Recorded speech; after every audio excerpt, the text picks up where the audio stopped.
যে নারী রান্না করার সময় তিনটি কাজ করবে ওই নারীর কপাল খুলে যাবে। আল্লাহ পাক রব্বুল আলামিন ওই নারীকে সম্পদশালী বানিয়ে দিবেন। আল্লাহ পাক রব্বুল আলামিন ওই নারীর ঘরে বরকত নাজিল করবেন। ওই নারীর ঘরে আল্লাহ পাক রব্বুল আলামিন রহমত নাজিল করবেন।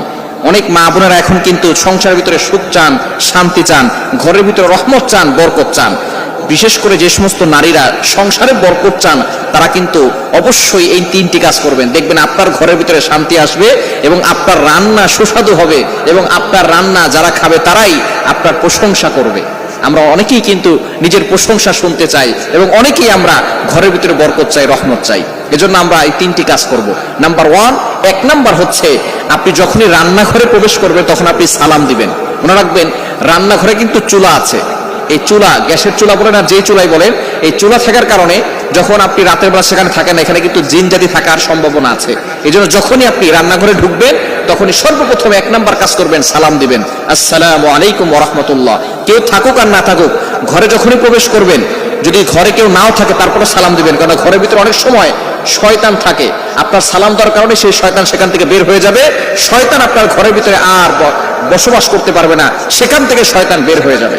আল্লাহ পাক রব্বুল আলামিন নিজে বলে দিয়েছেন, কোরআন খুলেন, আল্লাহ পাক রব্বুল আলামিন বলছেন 18 নম্বর পারা 17 নম্বর পৃষ্ঠার 13, 14, 15 নম্বর লাইন, সূরাতুন নূরের 61, 61 নম্বর আয়াতে রব্বুল আলামিন বলেন, ফাইদা দাখালতুম বুয়ুতান ফাসাল্লিমু আলা আনফুসিকুম তাহিয়াতাম মিন ইনদিল্লাহি মুবারাকাতান তাইয়্যিবা।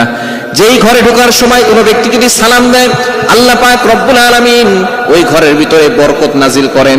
আল্লাহ পাক রব্বুল আলামিন পবিত্র রিজিক সেখানে দান করেন। এজন্য 1 নম্বরে নারীরা, মা বোনরা যারা রান্নাঘরে যাবেন সর্বপ্রথম সালাম দেওয়ার দরকার আছে না নাই? মা বোনদেরকে এটা শিখিয়ে দিবেন। আপনারা বাসায় গিয়ে মেসেজ পৌঁছে দিবেন, মা বোনরা যারা আছে 1 নম্বরে তারা রান্নাঘরে ঢোকার সময় সালাম দিবে। নাম্বার 2, দ্বিতীয় নাম্বার হচ্ছে প্রতিটি কাজের শুরুতে বিসমিল্লাহ পড়বে।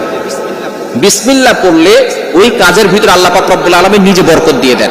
বিসমিল্লাহ পড়লে কোনো রান্না করলে ওই রান্নার ভিতরে আল্লাহ তাআলা স্বাদ বাড়িয়ে দেন, ওই রান্নার ভিতরে আল্লাহ তাআলা রহমত দেন, ওই রান্নার ভিতরে আল্লাহ তাআলা বরকত দান করেন।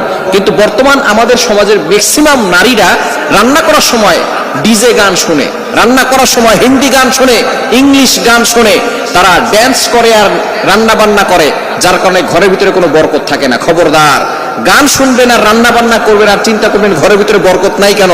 আপনি যদি বরকত পেতে চান প্রত্যেকটা কাজের শুরুতে আপনি বিসমিল্লাহ পড়বেন। আপনি চাউল নিচ্ছেন, পড়েন বিসমিল্লাহির রহমানির রহিম। চাউল ধৌত করতেছেন, বলেন বিসমিল্লাহির রহমানির রহিম।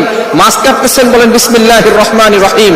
আপনি গোশত ধৌত করতেছেন, বলেন বিসমিল্লাহির রহমানির রহিম। আপনি যেই